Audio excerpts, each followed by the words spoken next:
Que a graça e a paz do Senhor esteja com cada irmão, cada irmã. Amém?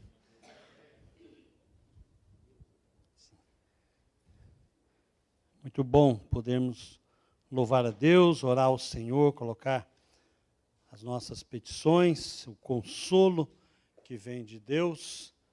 Nós nos alegramos pela presença do Senhor e pela esperança que o Senhor concede ao seu povo. Agradecemos a Deus pela vida da irmã Neuza, que está aqui.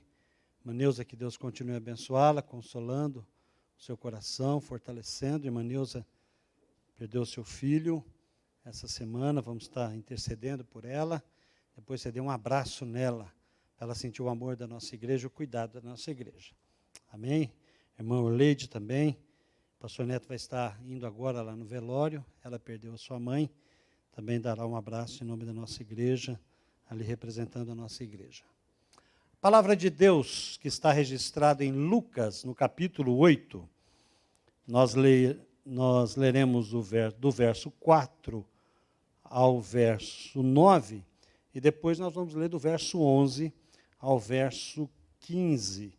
Eu estou lendo na NVI, Lucas capítulo 8, a partir do verso 4, diz o seguinte: reunindo-se uma grande multidão, e vindo a Jesus gente de várias cidades, ele contou esta parábola. O semeador saiu a semear. Enquanto lançava a semente, parte dela caiu à beira do caminho, foi pisada e as aves do céu a comeram. Parte dela caiu sobre pedras, e quando germinou, as plantas secaram, porque não havia umidade.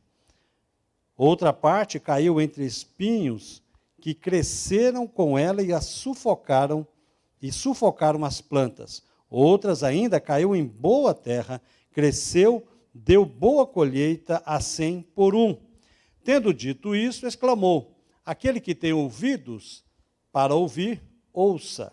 Seus discípulos perguntaram-lhe o que significava aquela parábola. Verso 11. Este é o significado da parábola. A semente é a palavra de Deus. As que caíram à beira do caminho são as que ouvem, e então vem o diabo e tira a palavra do seu coração, para que não creiam e não sejam salvos. As que caíram sobre as pedras são as que receberam a palavra com alegria quando a ouvem, mas não têm raiz. Creem durante algum tempo, mas desistem na hora da provação. As que caíram entre espinhos são as que ouvem, mas ao seguirem seu caminho são sufocadas pelas preocupações, pelas riquezas e pelos prazeres desta vida e não amadurecem. Mas as que caíram em boa terra são as que, com coração bom e generoso, ouvem a palavra, a retêm e dão fruto com perseverança.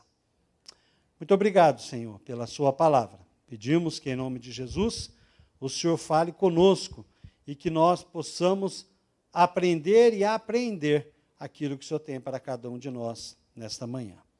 Em nome de Jesus oramos. Amém. Jesus, ele é maravilhoso em trazer ilustrações, em trazer luz àquele ensino especial que ele quer dar para nós. Eu não tenho o costume de colocar título em mensagem, mas se eu colocasse um título nessa mensagem, eu perguntaria a você, e seria o título,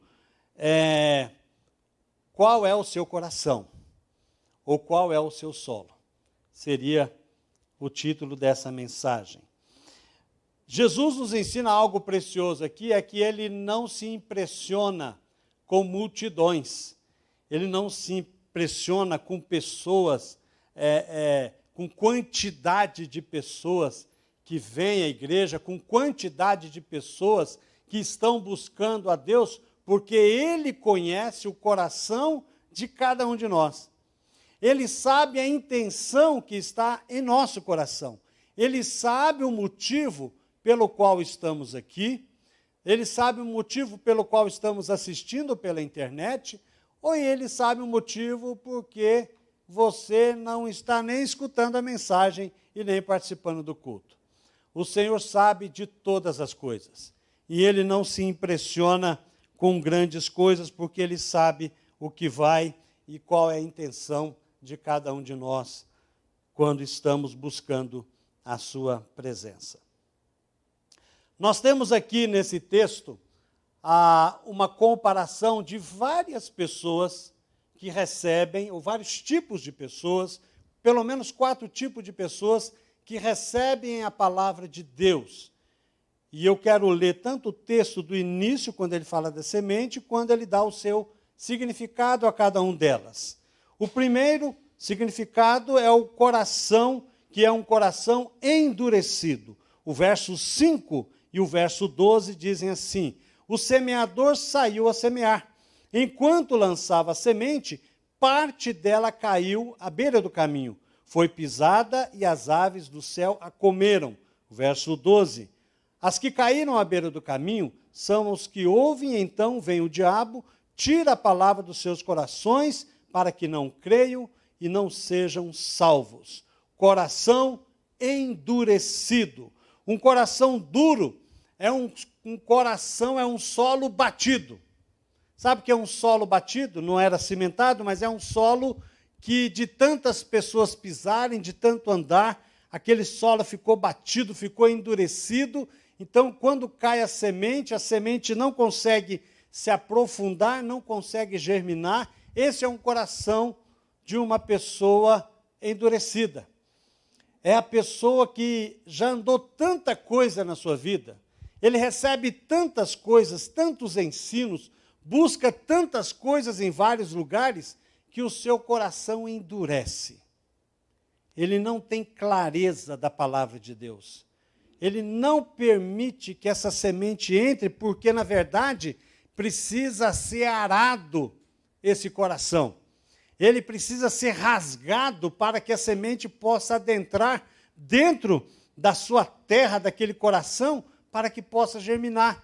Mas o fato de o coração estar endurecido significa que a palavra de Deus não consegue surgir efeito. Tem muita gente participando dos cultos, vindo às igrejas, assistindo pela internet, ouve a palavra, mas não consegue aprender, porque o coração está endurecido. Tem muita gente que tem participado da igreja, tem vindo à igreja, mas infelizmente, para muitas pessoas, o mais sério de todos os problemas é ela pensar que não tem problemas.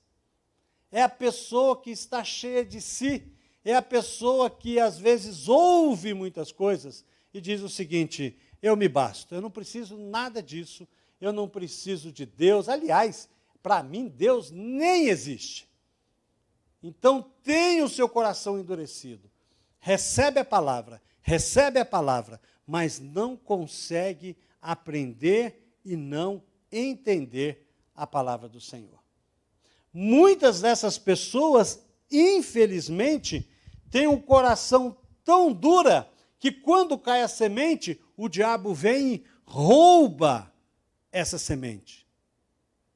O diabo trabalha para que a semente não possa crescer, deixa o coração da pessoa endurecida, talvez amargurada, talvez entristecida, talvez decepcionada com tantas coisas.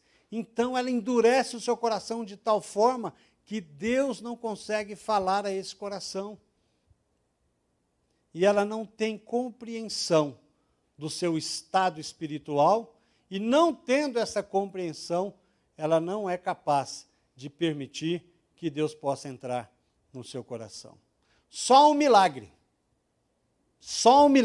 vindo de Deus é que pode transformar esse coração duro e transformar ele de um coração de pedra para um coração de carne. O segundo coração é um coração superficial. O verso 6 diz assim: parte dela caiu sobre as pedras, e quando germinou, as plantas secaram porque não havia umidade. Verso 13: as que caíram sobre as pedras são os que receberam a palavra com alegria, quando a ouvem, mas não têm raiz. Creem durante algum tempo, mas desistem na hora da provação. Um coração superficial tem uma resposta imediata ao Evangelho. Ela recebe o Evangelho, ela gosta de cantar os louvores, às vezes ela até chora, fica emocionada, mas não passa da emoção. A emoção é importante, mas ela não pode servir para medir aquilo que está no nosso espírito. Nós não podemos agir pela emoção, porque quando nós agimos pela emoção, nós agimos com o nosso coração. E quando nós agimos com o nosso coração, nós somos enganados. As pessoas até recebem a palavra de Deus, mas essa decisão é baseada na emoção. Vou te dar um exemplo. As pessoas vêm à igreja, o pastor faz o apelo, essas pessoas tomam a decisão por Jesus. Durante a semana, nós ligamos para essa pessoa e queremos compartilhar com ela e ajudá-la nessa caminhada que ela tomou essa decisão no domingo. Acontece que a pessoa, via de regra, vai dizer o seguinte: eu estou sem tempo e eu preciso pensar na decisão que eu tomei. Porque ela tomou uma decisão baseada onde? Na emoção. E quando a gente anda pela emoção, nós somos como fogo de palha. Ao mesmo tempo que na sua decisão emocional você está feliz com aquele momento, no outro dia você já esqueceu, você está indiferente, ou você não faz caso, ou talvez você, não, eu quero repensar essa decisão que eu tomei, depois eu marco uma visita e talvez eu vá então buscar a Deus ou não buscar. Mas infelizmente, as pessoas que buscam a Deus pela emoção, elas são pessoas instáveis. Porque o nosso coração é instável. Né? Hoje você está bem, amanhã você não está tão bem, hoje você está eufórico, feliz, amanhã vem uma depressão. Natal geralmente faz isso, né? Natal, Ano Novo, na hora da festa, todo mundo feliz, no outro dia está todo mundo assim, cabeça baixa, entristecido, né? Então, é mais ou menos o que acontece com uma pessoa que toma suas decisões de forma superficial. E quando essa decisão é tomada de forma superficial, ela não consegue crescer, ela não consegue receber de Deus o alimento que ela precisa, porque o seu coração, estando instável, ela vai crer por algum tempo, mas ela vai desistir durante essa caminhada, até porque quando vêm as provações, e quando vêm essas provações, a pessoa não suporta. Quando você conhece a Jesus só por aquilo que a mensagem foi pregada, e você não permite que ele entre no seu coração, e ele seja só de algo superficial, você não tem uma experiência de discipulado. Jesus experimentou isso, por isso que ele não se impressionava com as pessoas, ele chegou a dizer para as pessoas procuraram ele, chegaram nele e falaram: Senhor, onde o senhor estava? Nós estamos a noite inteira te procurando. E ele disse o seguinte: vocês me procuram porque eu dou pão para vocês comer. Vocês me procuram porque eu curo vocês. Mas quem quiser vir após mim, tem que fazer o que eu faço. Tem que comer da minha carne e tem que beber do meu sangue. Esse pessoal disse o seguinte: estou fora. Essa mensagem é pesada demais. Quem pode suportar? Essas são as pessoas que não são discípulos. São pessoas que não experimentaram uma conversão verdadeira, genuína.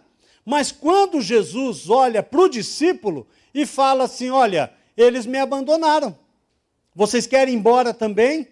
Pedro vai dizer: para onde iremos nós? Tu tens as palavras de vida eterna e sabemos que tu és o Cristo vindo de Deus. Essa é a declaração de um discípulo. Essa é a declaração daquele que realmente sabe qual o preço do discipulado.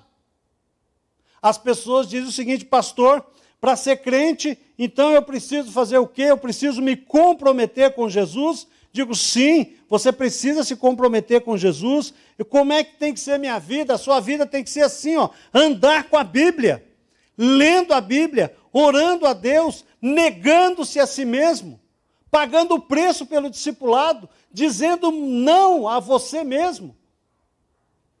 Seguir a Jesus significa ter sacrifício, serviço no reino e sofrimento. É isso que nós temos para essa vida. As promessas de coisas boas, eterna e paz e descanso é no céu. Aqui é batalha, aqui é luta. Pastor, mas somos abençoados? Somos abençoados, porque quem recebe Jesus como Salvador e Senhor não terá a vida eterna. Ele já tem a vida eterna. Ele já desfruta da vida eterna. Ele já tem a presença do Senhor, ele já tem a graça que vem de Deus, ele já tem a presença do Espírito Santo, fazendo com que ele possa levar essa mensagem a outras pessoas, para que essas pessoas sejam transformadas. Mas para isso, tem que ser feito uma transformação no coração e na mente. Recebendo realmente Jesus como Salvador e Senhor da sua vida. O terceiro coração, ou o terceiro solo, é o coração ocupado. Verso 7. Outra parte caiu entre espinhos, que cresceram com ela e a sufocaram as plantas. As que caíram entre espinhos são as que ouvem, mas ao seguirem seu caminho são sufocados pelas preocupações, pelas riquezas e pelos prazeres desta vida e não amadurecem. Esta semente que é lançada neste solo, ela é uma semente que ela não cresce sozinho. Tem outras plantas ali. Não há uma prioridade para aquela semente. E quando ela não há prioridade para aquela semente, outras plantas começam a crescer juntos. Aqui no caso é um espinheiro, que foi sufocando aquela planta, que foi sufocando aquela semente. Essas são as pessoas que conhecem Jesus, que vêm para Jesus, mas têm um coração muito ocupado para dar prioridade a Jesus. Na verdade, nós pensamos que ela tem outras prioridades, mas essa pessoa não tem prioridade nenhuma. Ele não tem comprometimento nenhum. Ele atira para todo lado. Ele busca alguma coisa e não se satisfaz, porque só podemos ter satisfação em nossa vida quando nós damos prioridade à palavra de Deus. O coração ocupado ouve a mensagem, recebe essa mensagem, mas não dá prioridade a essa mensagem.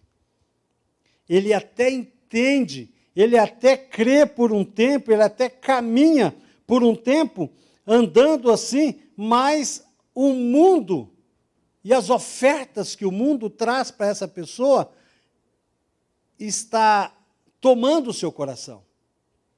Toma a sua vida, toma o seu coração, ele começa a olhar para este mundo, ele sabe que servir a Deus é importante, é bom, mas ele não consegue se desvencilhar das coisas que estão neste mundo. Ele não consegue dar prioridade a Deus, o seu coração não está com Deus, o seu coração está com Ele mesmo. É por isso que Deus nos ensina sempre, dá-me o teu coração, filho, porque o coração precisa ser transformado. Deus começa a tirar essas coisas ruins, essas paixões mundanas que há no nosso coração e começa a colocar a vontade dEle dentro do nosso coração. Mas se nós não dermos prioridade, nós vamos batalhar, lutar e não vamos vencer. Porque quem tem que vencer essa batalha é Deus. E Ele só pode vencer essa batalha no nosso coração se nós entregarmos o nosso coração para Ele. Abrindo mão de tudo aquilo que nós gostaríamos de ter em nossa vida. A concupiscência dos olhos, a concupiscência da carne e a soberba da vida tomaram o lugar de Deus na vida desse ouvinte, na vida dessa pessoa que está muito ocupado.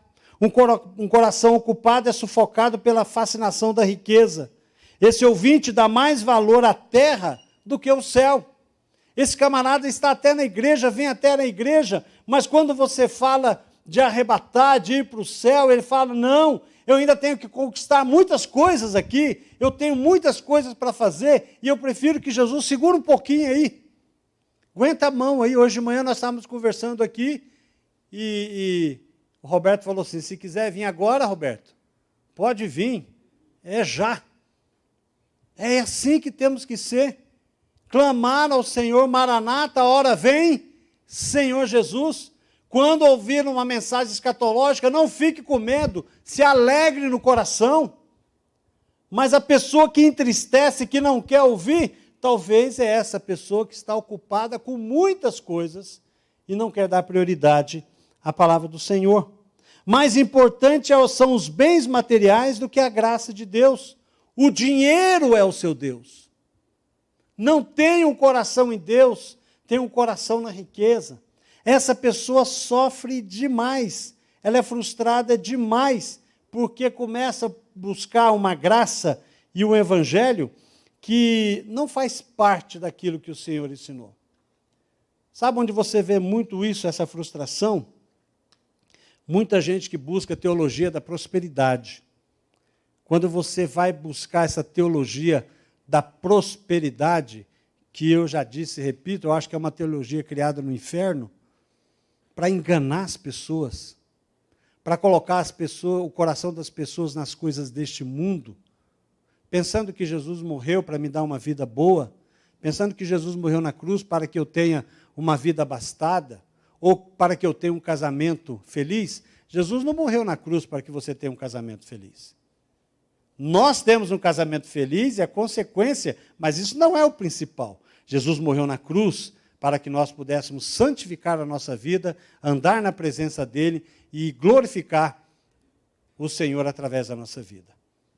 Para que nós possamos, então, receber esse coração comprometido, nós precisamos tornar os nossos frutos maduros. E essas pessoas, infelizmente, o fruto não é maduro. Nesse coração a semente nasce, mas não encontra espaço para crescer. Ela chega até crescer, mas não produz frutos que chegam à maturidade. Esse coração parece aquela igreja de Sardes. Lembra da igreja de Sardes, lá de Apocalipse? O que Jesus falou sobre ela? Tem nome que vive, mas está morto. E aqui nós precisamos avaliar o nosso coração e ser transformados por Deus. Mas nem tudo nessa parábola é má notícia. Existe o coração frutífero. E o coração frutífero está registrado no verso 8 e no verso 15. Outra ainda caiu em boa terra, cresceu e deu boa colheita a 100 por 1. Tendo dito isso, exclamou, aquele que tem ouvidos para ouvir, ouça. Verso 15, mas as que caíram em boa terra são as que com um coração bom e generoso ouvem a palavra, a retêm e dão fruto com perseverança. Esta é a semente do seu coração. Amém? Essa tem que ser a semente do nosso coração. Esse tem que ser o nosso coração. Aquele coração que recebe a palavra e deixa Deus transformar. Um coração frutífero ouve a palavra, retém a palavra e aplica essa palavra à sua vida. Não tem dificuldades em obedecer à voz do Senhor. Ele não só ouve, mas ele está ouvindo com o seu coração aberto, disposto a fazer mudanças, ou melhor, disposto a deixar Deus fazer as mudanças. É um coração que, ao ouvir e ser convocado a uma mudança, ele obedece a Deus. E ele ouve a Deus, e ele pratica a mensagem que ele recebe do Senhor. Vida santa, fugir do pecado, andar na presença de Deus, dizer não à mentira, dizer não às coisas ruins que estão no seu coração, permitir que Deus comece a fazer uma obra transformando o seu coração, tirando as coisas ruins que estão no seu coração, para que apenas a vontade do Senhor possa ser estabelecida, tomar decisões através da sua mente e não da sua vontade, sabendo que, olha, isso é o que eu gostaria de fazer, mas não é isso que Deus quer que eu faça, então eu farei aquilo que o Senhor requer de mim. A vontade do Senhor clara e explícita na minha vida. Essa parábola nos ensina 3 coisas: ouvir, receber e praticar. Ouvir a palavra, receber esta palavra e praticar. Poucos são as que param a fim de ouvir a palavra. Mais escassos são aqueles que meditam no que ouvem. Só os que ouvem e meditam podem colocar em prática a palavra de Deus e produzir frutos. Somente aquele que realmente busca ao Senhor. Concluindo, os 3 corações infrutíferos é influenciado por um diferente inimigo. O coração endurecido, Satanás mesmo rouba a semente. O coração superficial, os enganos da carne impedem a semente de crescer. O coração ocupado, as coisas do mundo impedem a semente de frutificar. Esses são os 3 inimigos do cristão: o diabo, a carne e o mundo. E é contra esses inimigos que nós temos que lutar. O coração frutífero produz o fruto com perseverança. Jesus está descrevendo aqui o verdadeiro crente, porque o fruto, ou seja, a vida transformada, é a evidência da salvação. Um crente salvo, transformado, ele evidencia isso através das suas atitudes. Um crente transformado produz fruto. E o fruto não cai longe da árvore. Que fruto você está produzindo? Qual é o fruto que tem demonstrado aquilo que você é? É o momento de nós avaliarmos a nós mesmos. Não é o momento de eu olhar o seu fruto e ficar aqui pensando e querendo julgar você. Não, não é isso. É você, eu, que tenho que avaliar o meu fruto. Será que nós estamos dando fruto com perseverança? Será que nós estamos desenvolvendo ou permitindo que o Espírito Santo desenvolva esse fruto em nós? Amor, alegria, paz, longanimidade, benignidade, bondade, temperança. Nós precisamos permitir que o Espírito Santo transforme a nossa vida, para que nós possamos produzir fruto que permaneça. Esse é o verdadeiro discípulo. Esse é aquele que tem a sua vida transformada. Negar as coisas deste mundo. Negar o que você foi. Fazer uma negação do seu coração, da sua própria vontade, das coisas erradas que você fez até chegar aqui. E daqui por diante ser diferente. Você pode mudar. Ninguém é o seu passado. Algumas pessoas estão presas no seu pecado, no seu passado, mas eu andei tantas vezes errado, e o diabo sempre vai dizer, você não é capaz de servir a Jesus. Jesus não vai mais perdoar você. Já ouviu gente assim? Já compartilhei o evangelho com algumas pessoas, eu tenho certeza que quase todos nós aqui, e a pessoa disse o seguinte, eu já errei tanto que Deus não me perdoa mais. Mas nós temos que pensar em Deus como Deus, não em Deus como nós. Nós somos incapazes de perdoar tantas vezes, mas Deus diz que enquanto há vida, há esperança de transformação.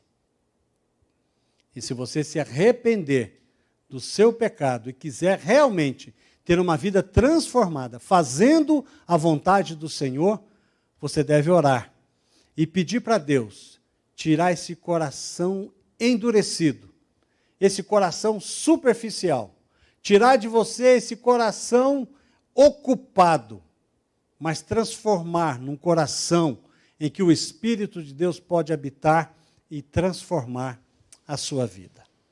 Que Deus nos abençoe, que Ele derrame sobre nós a tua graça, o teu amor, o teu cuidado, para que nós possamos ser verdadeiros discípulos. Esse tempo de pandemia, esse tempo terrível que nós estamos vivendo, serviu para uma lição: mostrar quem são os discípulos e mostrar quem é a multidão. E talvez você já conseguiu fazer essa avaliação da sua própria vida. Talvez você está em casa há tanto tempo sem estar conosco aqui. Há tanto tempo deixou-se envolver com as coisas deste mundo.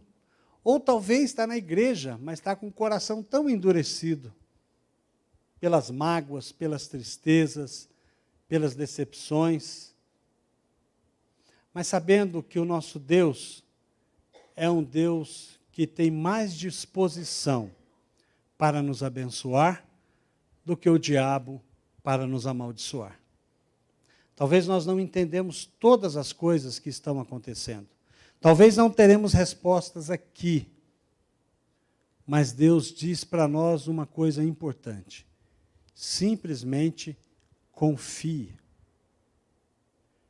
Anda comigo. Não importa a tempestade, anda comigo. As coisas vão melhorar. Se não melhorar aqui, vai ser perfeita no céu. Se não tiver mais alívio aqui, não tem problema. Vamos continuar como discípulos de Jesus, fazendo a vontade de Jesus. Passamos por lutas, privações, morte, tristezas, perdas, mas o Senhor continua dizendo: fica comigo. Fica firmes. O salmista vai dizer assim: aquietai-vos e sabei que eu sou Deus. Sabe o que significa isso? Fique tranquilo. Eu sei de todas as coisas. Eu estou em todo lugar.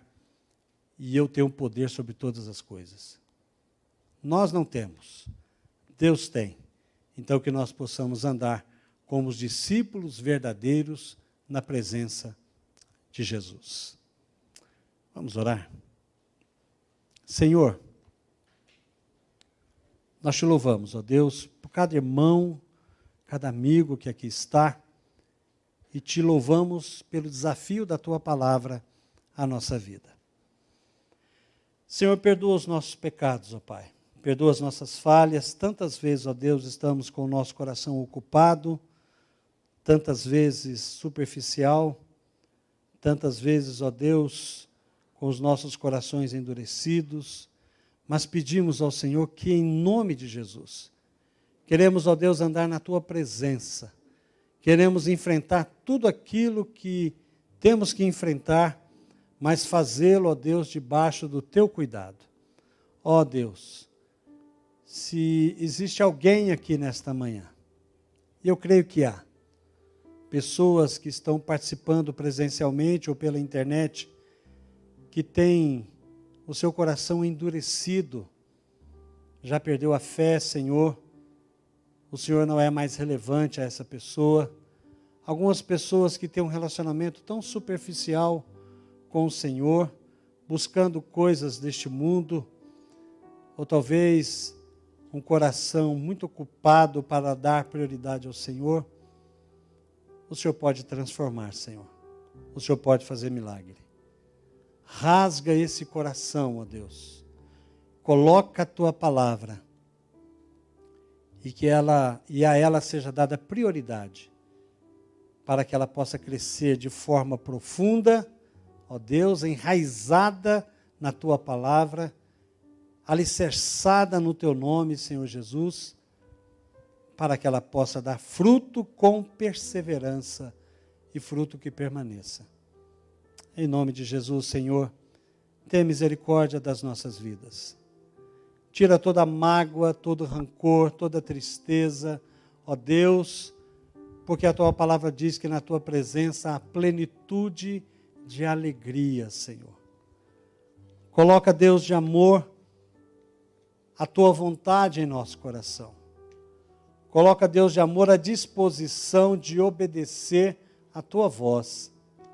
Coloca, Senhor, em cada um de nós a decisão de fazer a Tua vontade. E ajuda-nos, Senhor, e fortaleça-nos, para que não venhamos a desviar dos Teus caminhos. Nós oramos, ó Deus, no precioso nome de Jesus. Amém.